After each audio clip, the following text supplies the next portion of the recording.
अस्सलाम वालेकुम viewers, welcome to रोशन पाकिस्तान। मैं हूं आपकी मेज़बान तैयबा सत्तार और मेरे साथ है उमर इम्तियाज। उमर। आज आप बहुत विजिलेंट दिखाई दे रहे हैं, क्या वजह है? विजिलेंट होना तो मेरा बनता ही है। मुझे ना समझ नहीं आ रही। मेरे एक दोस्त का मुझे आज ना मैसेज आया। मैं मैसेज देख भी रहा हूँ, समझ भी नहीं आ रही कि क्या उसका जवाब देना है और क्या उससे बात करनी है। क्या मैसेज आ गया?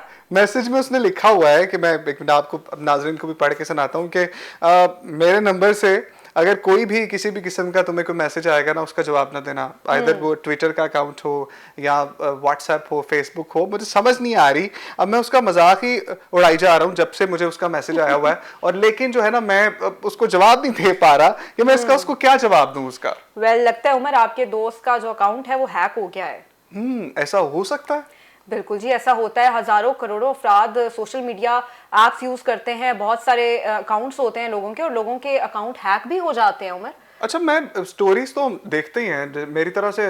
नाजरीन भी हमारे जो है वो स्टोरीज देखते होंगे।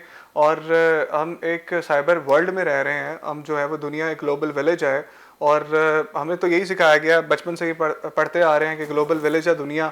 और इसके अंदर जो भी करोगे आपके फिंगर टिप पे होता है, कंप्यूटर, मोबाइल। लेकिन ये हैक भी हो सकते हैं। ये एक बहुत ही बिल्कुल, संगीन हमारा जो बात है। पर्सनल डाटा है वो सारा जो है वो इतना सिक्योर नहीं होता है। बहुत सारे जो लोग हैं उनके अकाउंट्स हैक होते हैं। मेरे बहुत करीबी ऐसी फ्रेंड्स हैं जिनके अकाउंट्स हैक हुए और बाद में उन्होंने उस चीज़ की कंप्लेन भी दर्ज करवाई।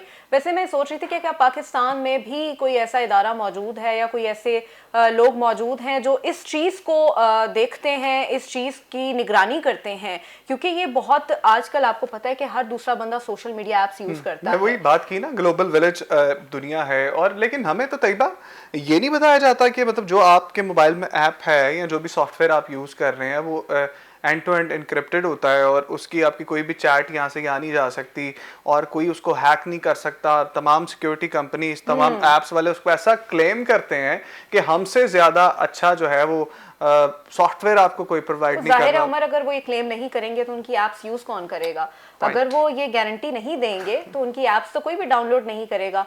तो बेसिकली बात ये है कि वो जितनी मर्जी गारंटी दे दें इस चीज की, लेकिन हमारा डेटा जो है वो उस तरह से सिक्योर नहीं है मतलब उमर। मुझे अपने दोस्त के लिए कंसर्न लेना चाहिए, सीरियस बिल्कुल, अंदाज में सोचना चाहिए, उसके लिए कुछ करना भी चाहिए। हमें दोस्तों के साथ साथ अपने लिए भी कंसर्निंग होना चाहिए कि हम लोगों का डाटा जो है वो कहीं इस तरह हाँ। से आउट ना हो जाए। लेकिन हमारा सबसे पहले डाटा फिर महफूज भी है। मेरे ख्याल में तैयबा यहाँ पर हमें ना कोई एक्सपर्ट को किसी को ले लेना चाहिए। क्योंकि मैंने भी जाहिर सी बात है, क्योंकि जिस चीज़ का मैं मजाक उड़ा रहा हूँ अपने दोस्त के सामने कि भाईजान आपके साथ ये क्या हो गया है, आप मुझे क्यों मैसेज कर रहे हैं। या तो आप खुद से कोई मैसेज क्रिएट करके मुझे डराना चाह रहे हैं, या तो फिर इस तरह की कोई बात नहीं है। लेकिन उसको भी मैंने बताना है। तो मेरे ख्याल में प्रोड्यूसर साहब ने भी हमारी बात सुन ली है। बिल्कुल, और हमें वो ज्वाइन किया है टेलीफोन लाइन पर साइबर सिक्योरिटी स्पेशलिस्ट हैं ये सहरिश मुज्तबा साहिबा, और उनसे हम बात करते हैं। वेलकम। सहरिश साहिबा, वेलकम। आपने हमें प्रोग्राम के लिए वक्त दिया। हमें बताइएगा सहरिश के साइबर सिक्योरिटी क्या है और पाकिस्तान में जो है वो कितनी अवेयरनेस है साइबर सिक्योरिटी के हवाले से। बहुत शुक्रिया आपका कि आपने मुझे अपने प्रोग्राम रोशन पाकिस्तान में इनवाइट किया। Thank you so very much for this opportunity. Cyber security इस वक्त जो है वो वक्त की एक ज़रूरत है, और इसकी वजह ये है कि इस वक्त सही। इलेक्ट्रॉनिक मीडिया का इस्तेमाल जो है वो ना सिर्फ पाकिस्तान में बल्कि ग्लोबली भी बहुत ज़्यादा बढ़ चुका है। पहले जी। ऐसा होता था कि एक तबका होता था जो कि नौजवान नस्ल का बेसिकली होता था, और वो डिफरेंट तरीक़ों से इलेक्ट्रॉनिक गैजेट्स को इस्तेमाल करते थे। लेकिन अगर अब हम देखें, स्पेशली पेंडेमिक के बाद से या पेंडेमिक के दौरान, हमने ये देखा कि जो इलेक्ट्रॉनिक गैजेट्स हैं उनका इस्तेमाल बहुत ज़्यादा बढ़ गया। और वो इस तरह बढ़ गया कि डिफरेंट किस्म के जो मोबाइल गेम्स हैं, जो कि बच्चे जो हैं या हमारे जो यंगस्टर्स हैं वो डाउनलोड करके और उसको इस तरह से यूज़ कर रहे हैं। प्लस ये कि अब डिफरेंट किस्म के जो एज ग्रुप के लोग हैं वो सोशल मीडिया का बहुत ज़्यादा यूज़ कर रहे हैं। तो इससे हुआ क्या कि हमारा जो साइबर स्पेस है वो बहुत ज़्यादा एक्सपोज हो गया, या साइबर स्पेस की जो यूजेज है वो बहुत ज़्यादा बढ़ गया। जैसे ही हम किसी भी मीडियम को, इलेक्ट्रॉनिक मीडियम को यूज़ करते हुए इंटरनेट की दुनिया से कनेक्ट हो जाते हैं, तो we enter into the cyber space. और जैसे ही हम साइबर स्पेस में एंटर होते हैं, तो बिल्कुल उसी तरह से जिस तरह से हम अपने घर से बाहर निकलते हैं तो हमें डिफरेंट किस्म के फिजिकल थ्रेट्स होते हैं, जिसमें किसी किस्म की कोई चोरी की थ्रेट होती है या इसी तरह के जो डिफरेंट थ्रेट्स होते हैं, बिल्कुल उसी तरह जब आप साइबर स्पेस में एंटर होते हैं तो आपको डिफरेंट किस्म के थ्रेट्स होते हैं और उन थ्रेट्स को हम साइबर थ्रेट्स कहते हैं। और उन थ्रेट्स से बचने के लिए जो मैकेनिज्म हम इस्तेमाल करते हैं या जो एक आम जबान में जो जो टर्मिनोलॉजी को यूज़ किया जाता है उसको हम साइबर सिक्योरिटी कहते हैं। तो ये साइबर सिक्योरिटी होती है।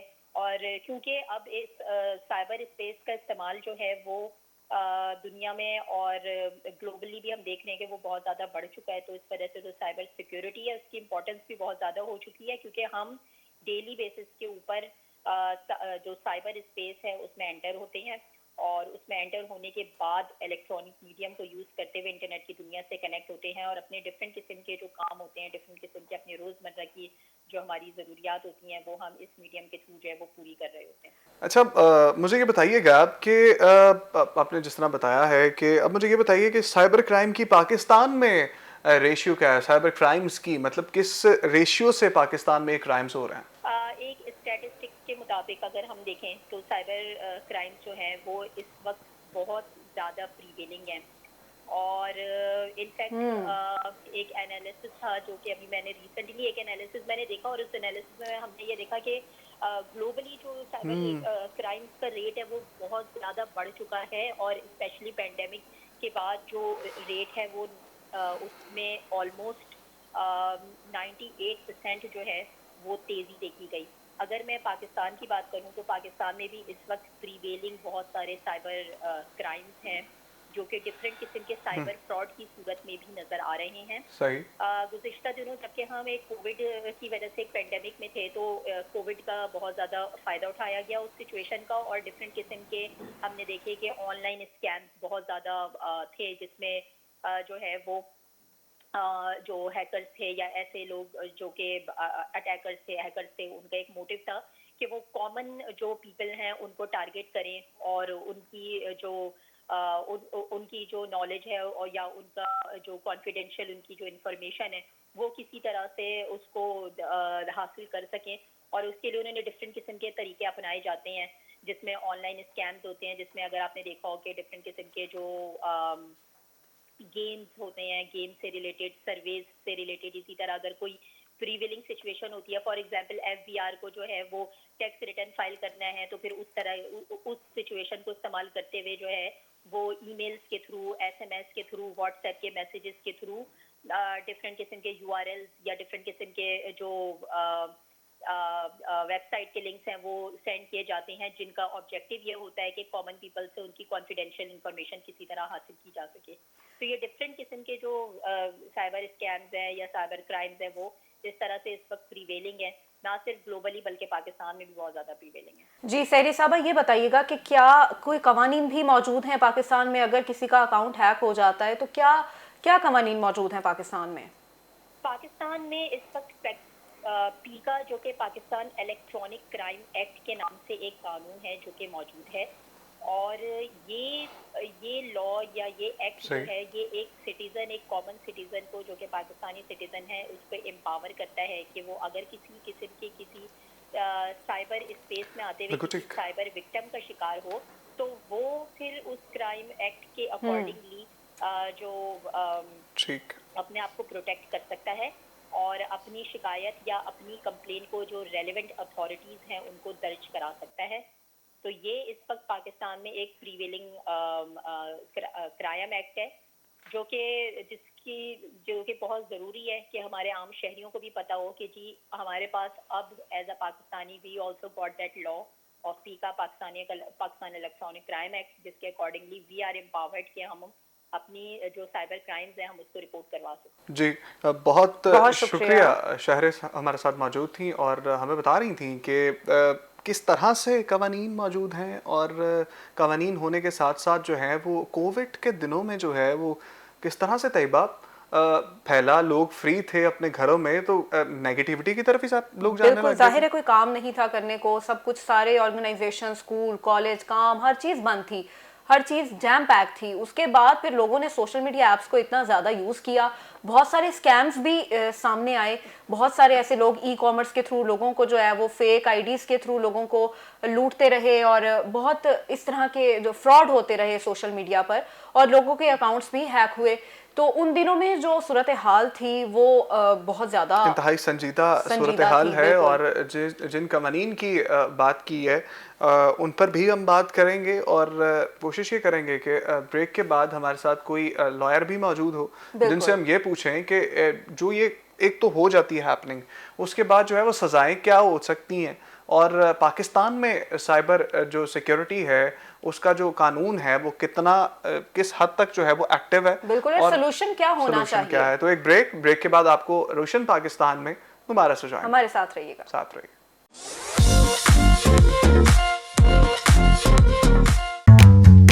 खाना देसी हो या कॉन्टिनेंटल,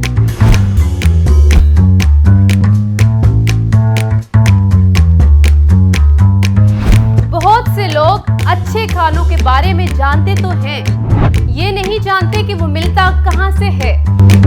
मैं आपको लेकर चलूंगी वहां जहां मिलते हैं लजीज खाने।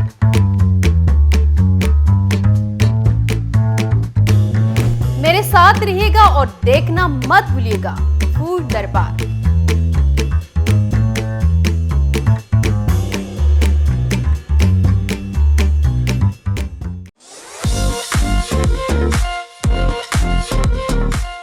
वेलकम बैक नाज़रीन, रोशन पाकिस्तान में एक मरतबा फिर से आपको खुशामदीद कहते हैं। तैयबा, ब्रेक से पहले हम बात कर रहे थे कि एक इस पे कानून कौन से हैं, और अगर कोई ये कर गुजरता है या किसी से हो जाता है तो उसके ऊपर जो है वो सज़ाएं किस तरह से हो सकती हैं। और क्योंकि हमने अपने नाज़रीन को अवेयर करना है, और क्योंकि जिस तरह उन्होंने भी बताया कोविड के अंदर जो है वो बहुत ज़्यादा केसेस उसके आए थे सामने, लोग फ्री थे, फ्री होने के साथ नेगेटिव दिमाग क्यों चलता है जी।